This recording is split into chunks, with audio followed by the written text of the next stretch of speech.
The big question, can you actually improve your kidney function? Have you ever wondered if it's possible to improve your kidney function? You're not alone. It's actually one of the most common questions kidney doctors hear. Let's be honest. Kidney disease can feel overwhelming when people hear they have chronic kidney disease or that their kidney function is declining. The first instinct is to ask, is there anything I can do to make it better? The short answer? Sometimes, yes. And that's what we're diving into today. But before we talk about the 7 situations where kidney function can improve, let's set the stage by understanding one important thing.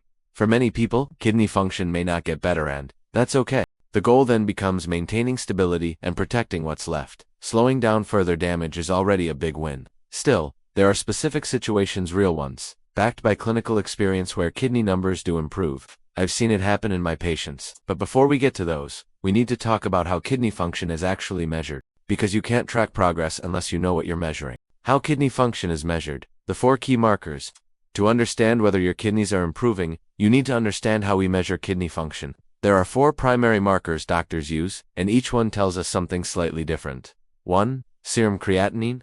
This is one of the most basic and commonly used blood tests for kidney health. Creatinine is a waste product that your muscles produce, and your kidneys are supposed to filter it out of your blood. So, when your creatinine levels are high, it usually means your kidneys aren't doing their job properly. But here's the trick. Creatinine levels can fluctuate based on things like your muscle mass, hydration, or even how much meat you ate the night before. So while it's important, it's not the only number we rely on. 2. eGFR, estimated glomerular filtration rate. This is perhaps the most well-known number when it comes to kidney health. Your eGFR is a calculated estimate of how well your kidneys are filtering your blood. A normal eGFR is typically above 90. As it drops especially below 60, it signals decreased kidney function. Think of eGFR like a percentage. If you were born with 100% kidney function, eGFR shows you how much of that function remains. It's also used to classify the stages of chronic kidney disease. 3. Protein in the urine, also known as albuminuria. Protein should stay in your blood, not spill into your urine. When your kidneys are damaged, small amounts of protein, particularly albumin, can leak into your urine. This is often one of the earliest signs of kidney disease. Doctors usually measure this using a ratio, either the microalbumin to creatinine ratio or the protein to creatinine ratio. A normal level is under 30 milligrams per gram, but in severe cases, this number can go up to several thousand, which is definitely a red flag. For Cystatin C, this one's a bit newer. Cystatin C is another protein that your kidneys filter. Unlike creatinine, it's not influenced by muscle mass, making it a more consistent indicator for some people. More and more doctors are starting to order Cystatin C as part of a more accurate kidney function assessment, especially when creatinine doesn't give the full picture. Why kidney function doesn't always improve and why that's okay. Now, before we jump into the 7 ways kidney function can improve, there's something really important you need to hear. For many people, kidney function simply doesn't get better, and that's not something to panic about. Let me explain. When someone has chronic kidney disease, or CKD, the word chronic means that the damage has developed over time and it's often permanent. This is especially true when kidney disease is caused by conditions like diabetes, high blood pressure, or long-standing inflammation. These types of damage are usually not reversible. But here's the good news. Even if your kidney function doesn't improve, you can still live a long, healthy life with stable kidney function. And that's actually the primary goal in most cases: stabilization.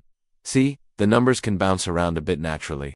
For example, you might see your eGFR at 48 one day, then 44 the next, then 50 the next time. This is totally normal. It depends on factors like hydration, time of day, recent meals, or even the lab equipment. So when your doctor evaluates your kidney function, they're not just looking at one number, they're looking at patterns over time. What we care about is whether there's a consistent downward trend, or whether your numbers are mostly staying in the same range. If your numbers are bouncing between 45 and 54, a year or two, that's a win. That's stability. That means the damage isn't progressing.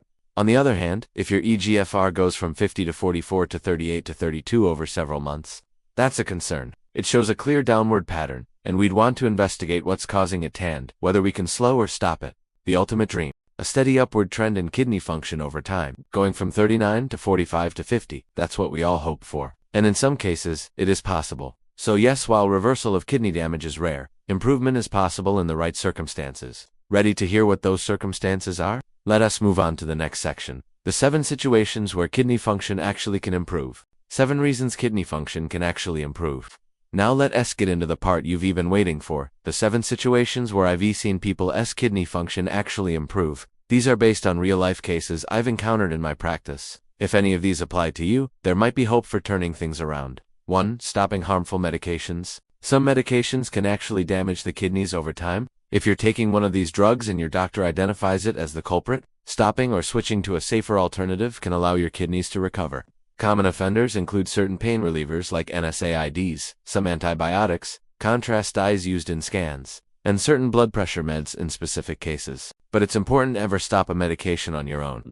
Always work with your doctor to make the right choice. 2. Fixing a high-protein diet, especially animal protein. High intake of animal protein like in a carnivore or keto-heavy diet can strain the kidneys, increase protein in the urine, and lower eGFR. If that's you, switching to a kidney-friendly diet, one that's lower in animal protein and higher in plant-based foods, can relieve that pressure. The shift doesn't need to be extreme. Even small changes like replacing a few meat-heavy meals with plant-based ones can reduce the burden on your kidneys and improve function over time. 3. Removing a blockage. Your kidneys are designed to filter waste and send it out of your body through urine. But sometimes, something blocks that flow, like a kidney stone, an enlarged prostate, or a narrowing in the urinary tract. When that happens, the kidneys back up and the pressure damages the tissue. But if you relieve the blockage, say through surgery or a procedure, the kidneys often start working better again. It's one of the clearest, most direct ways kidney function can improve. 4. Starting the right medications. This is the opposite of reason number 1. Some medications don't just avoid harming your kidneys, they actively protect them. There are now incredible new classes of drugs like SGLT2 inhibitors and ACE inhibitors that have been shown to slow the progression of kidney disease and, in some cases, improve kidney function over time. If you're not on one of these and you qualify, talk to your doctor. These meds could make a huge difference in preserving and possibly even improving your kidney health. 5. Reducing sodium intake. Eating too much salt can cause your body to retain water, leading to swelling, high blood pressure, and stress on your kidneys. This often leads to a need for diuretics medications that help the body release fluid. But high doses of diuretics, in turn, can sometimes cause kidney function to drop, so it becomes a cycle. High salt gives fluid retention, gives higher diuretic dose, gives potential kidney issues. But if you start reducing your salt intake, you may need less medication, retain less water, and help your kidneys function more smoothly. 6. Improving hydration. Being even mildly dehydrated can cause a temporary drop in kidney function. If you regularly don't drink enough water, or rely heavily on caffeine, soda, or alcohol, your kidneys may be working overtime. While drinking more water won't cure kidney disease, staying adequately hydrated, especially if you've had kidney stones or infections, can support overall kidney function and prevent further damage. The key is balance. Drink water when you're thirsty, especially in hot weather or after physical activity, and aim for mostly plain water as your go-to beverage. 7. Stopping harmful supplements. Supplements can be tricky. Many people think that if something is natural, it's harmless. Unfortunately, that's not true. Some herbal supplements can be toxic to your kidneys, especially if you already have kidney disease. Supplements like high-dose vitamin C, certain traditional herbs, or even excessive protein powders can increase the load on your kidneys or cause inflammation. If you're taking supplements regularly, check with your doctor or a kidney dietitian. Stopping harmful supplements can sometimes lead to measurable improvement in your kidney function. So those are the 7 big ones. They don't apply to everyone, but if one or more of these factors are involved in your kidney story, you might actually have a chance to see improvement, not just stabilization, and that can be incredibly empowering.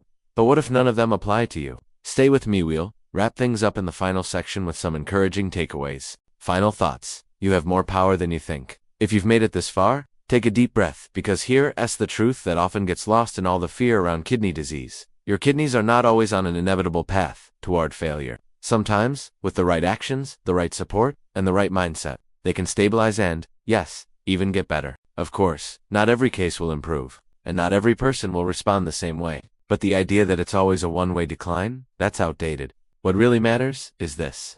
Get informed, stay engaged with your healthcare team, make the changes you can, no matter how small, and never stop believing that improvement is possible. Because in the end, you're not just a passenger in this journey, you're in the driver's seat. And every choice you make, from what you eat, to how you move, to what you take, has the potential to shift your trajectory. So whether you're at the start of your kidney journey, or already managing CKD, there's always something you can do. Keep learning, keep fighting. And remember, your body is always listening. Thanks for staying with me through this important conversation. If you're living with kidney disease, I hope this gave you not just information, but encouragement.